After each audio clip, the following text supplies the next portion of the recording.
گروہ ہو جسے لوگوں کے لیے نکالا گیا ہے، تم بھلائی کا حکم دیتے ہو اور برائی سے روکتے ہو۔ یہاں سمجھنے کی بات یہ ہے کہ کوئی شخص صرف مسلمان کے گھر پیدا ہونے سے خیر امت یعنی بہترین گروہ کا حصہ نہیں بن سکتا۔ خیر امت کا حصہ وہی شخص بنے گا جو اس کی شرط پوری کرے گا۔ اسی طرح سورہ سبا میں آیا ہے، ہم نے تمہیں صرف اس لیے بھیجا ہے کہ تم ہو تمام انسانوں کے لیے خوشخبری دینے والے اور ڈرانے والے۔ یہ بات کامن سینس سے سمجھی جا سکتی ہے کہ رسول اللہ صلی اللہ علیہ وسلم قیامت تک کے تمام انسانوں کے لیے خوشخبری دینے والے اور ڈرانے والے اسی صورت میں ہو سکتے ہیں جب آپ کے ماننے والے آپ کے مشن کو نسل در نسل قیامت تک تمام انسانوں جاری رکھیں۔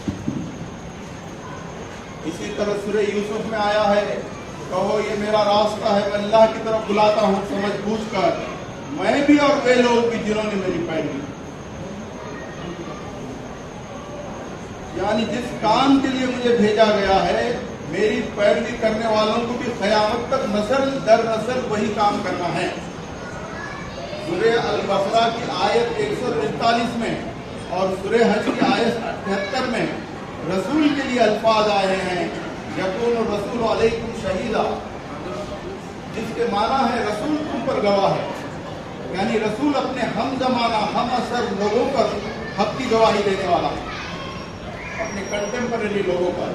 اس کے برخلاف انہی آیتوں میں امت کے لیے جو الفاظ آئے ہیں وہ شہداء علی الناس، یعنی سارے انسانوں پر حق کی گواہی دینے والے ہیں۔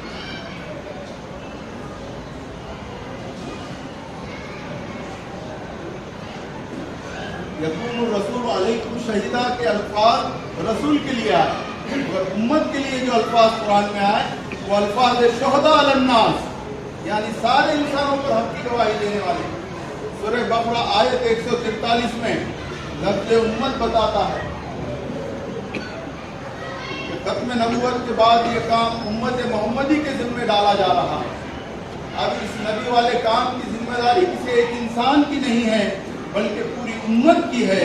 یہاں امت کو الناس سے جوڑا گیا ہے، الناس یعنی سارے انسان، مینکائنڈ۔ اس سے واضح ہے کہ رسول کی پیروی کے تحت قیامت تک جو امت بنے گی اس سارے انسانوں پر، اسے سارے انسانوں پر نسل در نسل شہداء علی الناس کا رول، یعنی سارے انسانوں کو دین حق سے آگاہ کرنے کا رول انجام دینا ہے۔ یہ بھی واضح ہو کہ یہاں لفظ امت صرف صحابہ کے لیے نہیں ہے، صحابہ تو اس امت کی فرسٹ جنریشن ہے اور امت بننے کا سلسلہ قیامت تک جاری ہے۔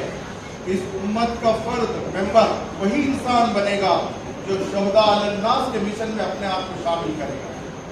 امت محمدی کا ممبر بننا اپنے آپ پر لیبل لگانے کی بات نہیں ہے، بلکہ یہ وہ ذمہ داری ہے جس کو ادا کر کے ہی کوئی شخص خدا کی نظر میں امت محمدی کا ممبر بن سکتا ہے۔ صحابہ امت محمدی کے ممبر بنے اس وجہ سے کہ انہوں نے اس شرط کو پورا کیا جو خدا کی طرف سے امت پر آئے ہے۔ بعد کو بھی جو ایمان والا اسی شرط کو پورا کرے گا وہ خدا کے یہاں امت محمدی کا ممبر قرار دیا جائے گا، اور وہ شخص شہداء علی الناس کی ذمہ داری ادا کرنا ہے۔ شہداء علی الناس کوئی سادہ چیز نہیں ہے، بلکہ اسی کام کی بنیاد پر سارے انسانوں کے ابدی انجام کا فیصلہ ہونے والا ہے۔ جیسا کہ قرآن میں ارشاد ہوا ہے، اور زمین اپنے رب کے نور سے چمک اٹھے گی اور کتاب رکھ دی جائے گی اور پیغمبر اور گواہ حاضر کیے جائیں گے اور لوگوں کے درمیان ٹھیک ٹھیک فیصلہ کر دیا جائے گا اور ان پر کوئی ظلم نہ ہوگا۔ یہاں گواہ سے مراد غیر پیغمبر دائی ہیں۔ جو مسلمان شہداء علی الناس کی شرط کو پورا نہیں کریں گے ان کے تعلق سے قرآن والا پیغمبر خدا کی عدالت میں ان سے اپنی بے تعلقی کا اظہار کرے گا اور یہ گواہی دے گا کہ اے میرے رب، میری قوم نے اس قرآن کو کتاب مہجور بنا دیا، یعنی ابینڈنڈ بک بنا دیا، یعنی پوری طرح اس کو ترک کر دیا۔ قرآن کو ترک کرنے والے وہی لوگ ہیں جو قرآن سے رسمی اور نسلی تعلق تو رکھے ہوئے ہیں لیکن وہ نہ خود قرآن کی تعلیمات پر عمل کرتے تھے اور نہ وہ قرآن کے دائی۔ کوئی شخص قرآن کو سچے معنی میں اپنائے اور قرآن کا دائی نہ بنے، ایسا ہرگز ممکن نہیں۔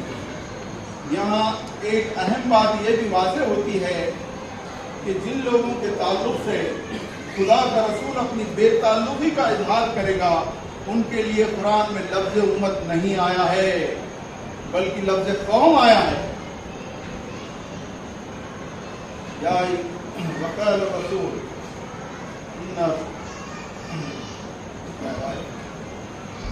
یا ربی ان قوم هذا القرآن ماجورا. ایسے آئے دیکھو تو وہاں لفظ قوم آیا لفظ امت نہیں آیا. اس قرآنی بیانات کی روشنی میں امت کی حقیقت پوری طرح واضح ہو جاتی ہے. یہاں میں ایک بات یہ بھی واضح کرنا چاہوں گا کہ داعی کا کام صرف پیغام پہنچا دینا ہے.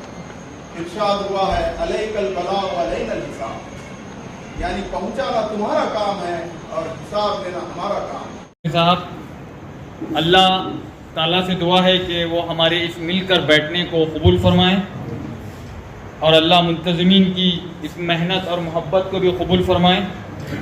اور میری آپ سب سے عاجزی اور انکساری سے گزارش ہے کہ ایسے پروگرامز کا انعقاد کیا کریں, مسلکوں سے اوپر اٹھ کر, مکتب الفکر سے اوپر اٹھ کر, متحد ہو کر ایسے پروگرام کا انعقاد کیا کریں تاکہ اللہ ہم پر اب رحم فرما سکے.